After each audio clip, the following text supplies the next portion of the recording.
માતા સીતાજી જ્યારે વનની અંદર હતા અને એમને જ્યારે પાણીની તરસ લાગી ત્યારે આસપાસ કોઈ સરોવર હતું નહીં, એટલે એક નાનકડો એવો મોર બેઠો હતો અને મોરે કહ્યું કે પ્રભુ શ્રી રામ, જો આપની આજ્ઞા હોય તો હું તમને સરોવર સુધી પહોંચાડી શકું છું.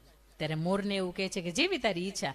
મોર આગળ આગળ ઉડતો જાય, પોતાનું એક એક પીછું ખેડતો જાય અને આ પાછળ ભગવાન શ્રી રામ, સીતાજી અને લક્ષ્મણજી એમની પાછળ પાછળ જાય.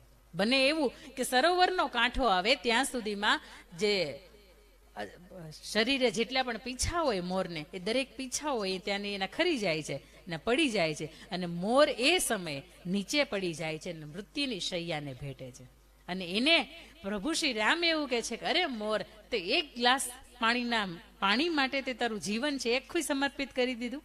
ત્યારે મોર એવું કહે છે, આખી જિંદગી કોઈ સત્કાર્ય નતો કરી શક્યો, પણ છેલ્લે ભગવાન તમારા માટેનું એક મેં ક્ષણિક કામ કર્યું અને મારો જીવ એમાં ગયો, તો હું એવું માનું છું કે મારું આ આખું છે ને એ આખે આખું ફળી ગયું છે.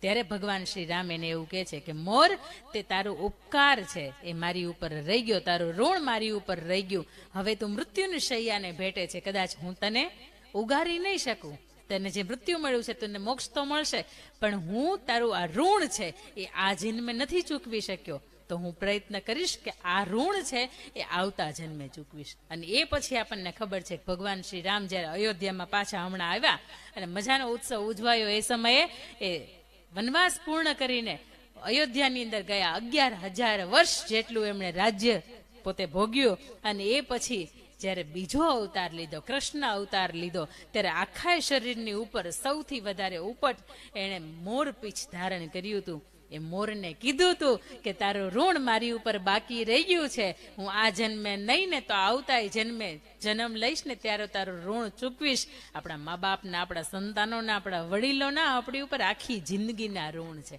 અને આ ઋણ કદાચ આપણી ચામડી છે ને એના ચપ્પલ પહેરાવીએ અને એના ચપ્પલ બનાવીને મા બાપને પહેરાવીએ ને તોય તે ઋણ ઉતરે એમ નથી. કારણ કે જે માં કે જેને દૂધ નહોતું ભાવતું, જેને એક પણ વસ્તુ નહોતી ભાવતી અને સંતાનને ખબર પડી ને કે જ્યારે ગર્ભની અંદર ઉછરે છે ત્યારે કેટલી એવી વસ્તુ હતી કે જેને ભાવતી નહોતી તેને ખાવાની શરૂઆત કરી દીધી હતી. બાપને ખબર હતી કે હવે મારે આંગણે મારી એક નવી પેઢી આવે છે. બાપ કદાચ 8 કલાક કામ કરતા હતા ને તો ન્યાણે 12 થી 13 કલાક કામ કરી દીધી હતી, એટલા માટે કે ભવિષ્યમાં ખર્ચો લાગશે. આવા મા બાપ હતા, આપણા આવા વડીલો હતા અને ક્યાંક આપણે એનું ઉપકારનું ઋણ આપણે ચૂકવ્યા છીએ. કદાચ જીવતે હજી થોડુંક ઋણ બાકી રહી ગયું હશે મા બાપનું, એટલે એમ થયું હજી આજે ભાવેશભાઈને કે મારી માતાને પાછળ, એમના નામની પાછળ એક મજાનું આવું ગામ માટે, વતનના ઋણ માટે કોઈ કામ કરવું છે. આ ઉપકાર છે ને આ એના માટેના જે કંઈ પણ કામ થઈ રહ્યા છે એના માટે.